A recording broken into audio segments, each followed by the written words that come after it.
আমি আমার জমি করতেছি, যদি তোর ক্ষমতা থাকে আমার নামে যা মামলা কর, কোর্ট আসি বন্ধ করবো। আর যদি আমার জমিনের উপর মজিদুল বা অন্য কেউ আসে এই রাস্তার ভিতরে, ওর ঠ্যাং কাটি সেলাই ফেলে দিব, কোনো আলাপ নাই। কারণ বাবার জমিন আমি করতেছি নাকি, না ওই সজীব বসনিয়া না পদ্মা আমি, না ওর খাই আমি, ওর ধাপদারি। তোর বাপের জোরদারি আছে, অত্যাচার করি না, এটা কি তোর?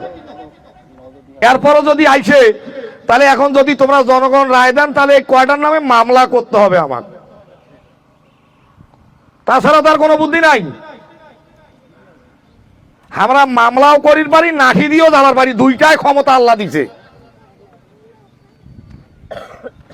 তা আমার ছেলে পেলে আজকে আমি এই সবাই বলতে চাচ্ছি, আমার দাদা উপস্থিত, যদি কোনো লোক দেখেন অন্যায় ভাবে আমার এই মিল পর্যন্ত আইসা যে কাজ শুরু, ওরা ধরি বান্ধি থুবেন মুই আইসা পর্যন্ত। তারপরে থানা পুলিশ কি আছে দেখিব। কারণ আমি যেদিন কোম্পানি করি সেদিন ওসি স্যারও আসছিল, এখানে মিটিং এ ছিলেন, আরো লোকজনও ছিলেন। একটা প্রতিষ্ঠানের ঢুকার রাস্তা কাটার জন্য তারা আসতেছে।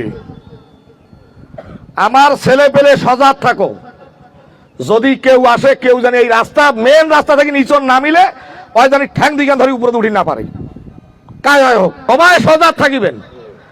আর এইটা আমার লোক কাজ শুরু হবে, এটা 10টা সেকড়া স্টিল, 10 জন রাত দিন 24 ঘন্টা স্টিল থাকবে। কারণ আমার কাজ হচ্ছে, আমার তো লোক রাখতেই হবে, যেহেতু আমার দাদা আমার সাথে আছে, দাদা নাতি করতেছি। ইনশাল্লাহ ঢাকা পর্যন্ত জোর আছে, কোনো সমস্যা নাই ইনশাল্লাহ। আমার অটোরাইজ মিলের প্ল্যান পাস করার জন্য যেটা অনুমোদন, ঢাকা থাকি যে নেতার সই সাম্পাদ যে অফিসে সব ক্লিয়ার করা আছে। আমাদের মেশিন হবে জার্মানি, জার্মানিও একজন শেয়ারে আছে, পার্টনারে আছে এই মিলের সঙ্গে, এবং জার্মানি ব্যাংক থেকে 400 কোটি টাকা লোন সেকশন হচ্ছে, যেহেতু উনি পার্টনার আছে। মিল এটা বৃহৎ আকারে দাঁড় হবে ইনশাল্লাহ, দেরি নাই, আমরা আগামী মাস থেকে কাজ শুরু করবো ইনশাল্লাহ।